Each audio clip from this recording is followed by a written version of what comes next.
Now, the Philippine Energy Ministry says it's activating a more than $300 million emergency fund to strengthen fuel security amid volatility in oil prices due to the war on Iran. The government intends to buy up to 2 million barrels of oil, with President Ferdinand Marcos Jr. saying the country has 45 days' worth of supply.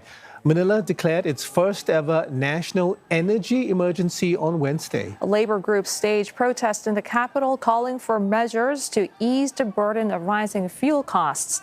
98% of oil imported by the Philippines passes through the Strait of Hormuz.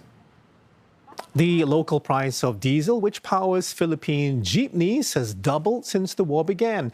Diesel in Manila now more expensive than gasoline, which itself is up more than 50% since the start of the war. And a similar trend seen in other parts of Southeast Asia, where many countries import a significant amount of oil. Our correspondents across major cities in Asia are monitoring the situation on the ground. Drivers don't mind these long queues at Synergy that could take over 20 minutes. And that's because pump prices at this Singapore petrol station brand are lower than at some other stations. Petrol prices in Singapore have risen sharply over the past month, crossing the $3 per litre mark, levels last seen in 2022. And that was when global oil prices surged amid the Russia-Ukraine war. For some fuel grades, prices have climbed even further, depending on the brand and location. Now, diesel prices have also risen sharply, at times even exceeding 95-octane fuel, adding to cost pressures across the transport sector. The rise in prices tracks global oil markets as tensions in the Middle East raise concerns over possible supply disruptions. That uncertainty has contributed to higher prices, with fuel retailers in Singapore adjusting pump prices frequently. As a country that imports almost all of its fuel, Singapore is particularly exposed to these global shifts. In response to rising fuel costs, the labour movement and its affiliated associations say additional support is needed for taxi drivers and for platform workers. They are pushing for more, including fuel subsidies. Malaysians are also feeling the heat from escalating tensions in the Middle East. Now, although the country is an oil and gas producer, 60% of its food supply are imported. Now, take, for example, chilies and shallots. Almost all are imported from Thailand and India, and they are indispensable and used in everyday cooking of the people. Now, to mitigate any possible supply disruptions, several ministries have tasked their employees and their staff to plant quick-yielding vegetables like chilies and onions. Now, for farmers and producers, meanwhile, many are also stockpiling as prices of fertilizers and animal feed are said to have gone through the roof. Now, this after their supply were affected by closure of the Strait of Hormuz. Now, all these are cascading through the food chains, driving up prices from vegetables to chicken and eggs.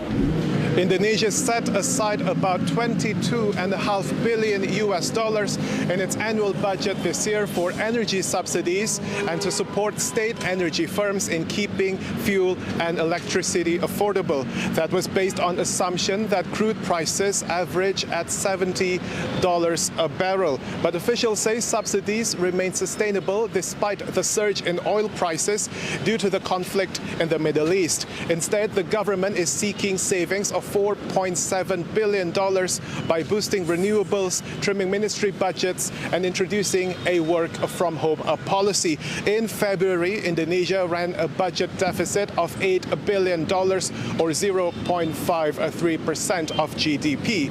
Officials warned that it would be impossible to keep the deficit under the legal limit of 3% of GDP without cutting spending or slowing growth. The Iran war has sparked petrol panic in many parts of Thailand. There have been long queues and empty pumps, especially outside of Bangkok, just as a price cap on diesel expired and spiked prices from about 90 US cents to more than $1 per liter. The government, however, is blaming hoarding for the shortages and is assuring Thailand still has 3 months of reserves left, with more on the way.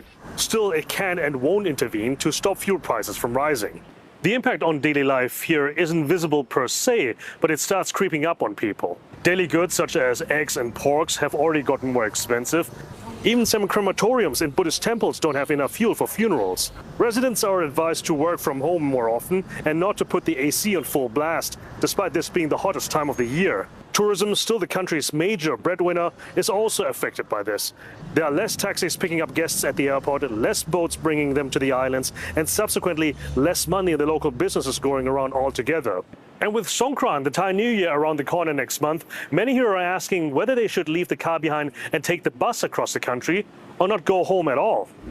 South Korea is rolling out emergency energy-saving measures to respond to possible oil supply disruption caused by the Middle East crisis.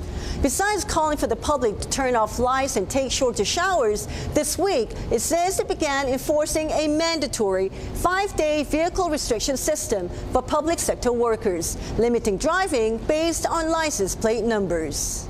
Officials say the measure could affect around 1.5 million vehicles and save thousands of barrels of oil a day, as authorities brace for a prolonged energy crunch.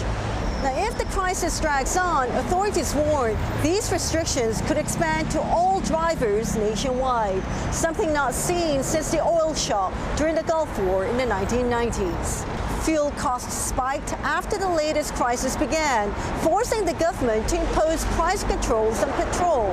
And while prices have since stabilized, calls for an end to the Iran war are growing here in South Korea, 1 month into the conflict, as geopolitical and economic risks grow. More on what regional governments are doing to cope with the disruptions caused by the war can be found on our website, cnn.asia, and our mobile app. And the story also there, Asia looking to the COVID-era playbook to tackle the fuel crisis.